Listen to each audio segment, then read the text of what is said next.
Every Filipino knows the name Lapu-Lapu. He is the man who killed Ferdinand Magellan, the first Filipino hero. The face on the 1 peso coin. A statue on every history textbook cover. But here is the question nobody asks. Who was Lapu-Lapu before the myth? Before the statues? Before the Philippines even had a name? Because the story they gave you was built by the same colonial powers that spent 300 years trying to control you. And when colonial powers build your heroes for you, you have to ask why. Today we go back, before the myth, before the monument, to the true story of Lapu-Lapu. He was not Filipino. Let's start with the most uncomfortable truth of all. Lapu-Lapu was not Filipino. The Philippines did not exist in 1521. There was no nation, no flag, no single identity called Filipino. There were thousands of islands populated by hundreds of different ethnic groups, kingdoms, and chiefdoms, each with their own language, their own rulers, their own alliances and rivalries. Lapu-Lapu was a datu, a chieftain of Mactan Island in what we now call Cebu. His people were the Visayans, and his world was not the unified archipelago you learned about in school. It was a complex web of local power, trade, and politics. Here is something even more rarely taught. Lapu-Lapu and the ruler of nearby Cebu, Rajah Humabon, were rivals. They did not like each other. When Magellan arrived and allied himself with Humabon, Lapu-Lapu's decision to fight was not purely about defending his homeland from foreign invaders. It was also about local politics, about power, about two chieftains who had been competing for dominance long before any European ship appeared on the horizon. Does that make Lapu-Lapu less of a hero? No. But it makes him a real human being instead of a myth. And real human beings are always more interesting than myths. The Battle of Mactan, what really happened?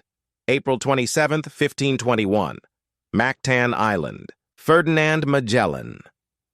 Portuguese explorer sailing for the Spanish crown had spent weeks building alliances across the region. He had baptized thousands of locals into Christianity. He had allied himself with Rajah Humabon of Cebu. And now Humabon wanted Magellan to do him a favor, subdue Lapu-Lapu. So Magellan sailed to Mactan with roughly 60 armed Spanish soldiers.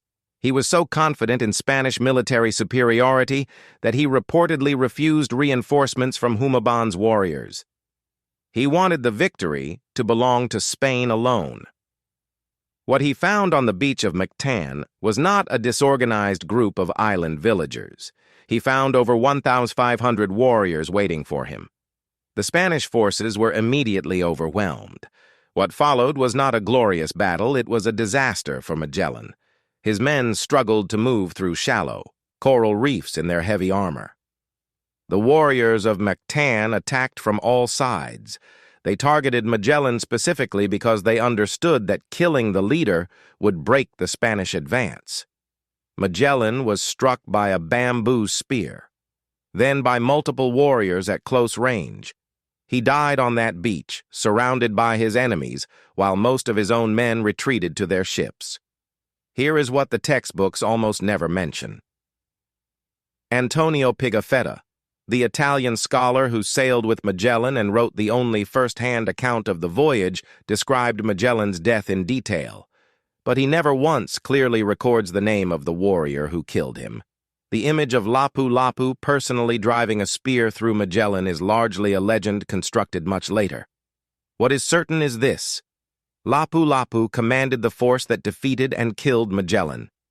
Whether his hand personally struck the blow, history cannot confirm. The name itself is a mystery. Here is something that will make you question everything. We are not even certain that Lapu-Lapu was his real name. Pigafetta's account, the only written record from someone who was actually there, refers to the chieftain of Mactan by a different name. He calls him Lapu-Lapu or Kalipulaco, depending on the translation. Over centuries of retelling through Spanish colonial records, oral tradition, and eventually nationalist history, writing the name became Lapu-Lapu.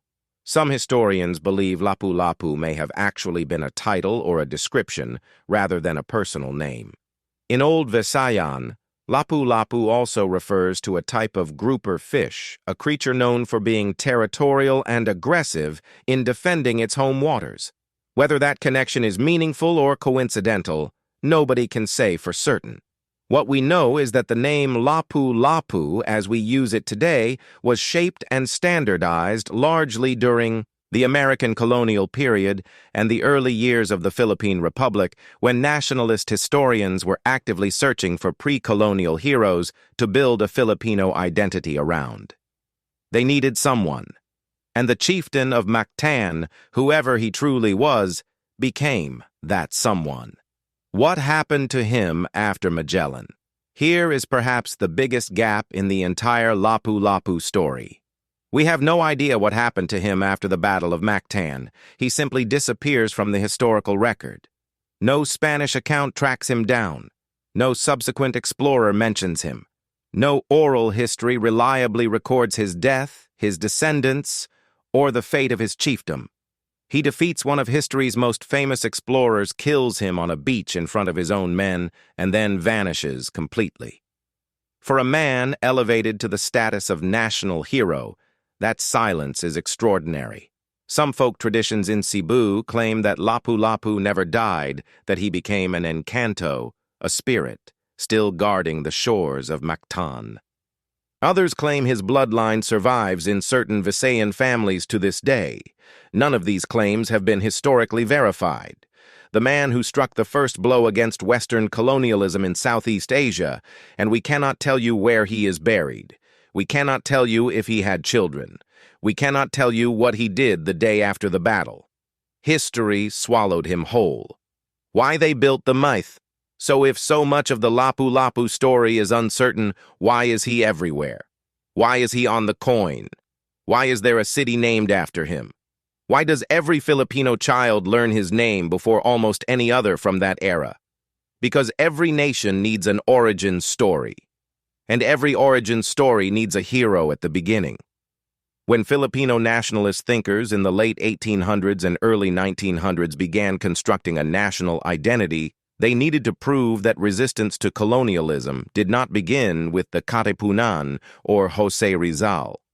They needed to show that Filipinos had been fighting back from the very first moment a foreign ship arrived on their shores. Lapu-Lapu was perfect. He predated Spanish colonization. He defeated a European. He was, in the most literal sense, the first one to say no. The Americans who later controlled the Philippines also had no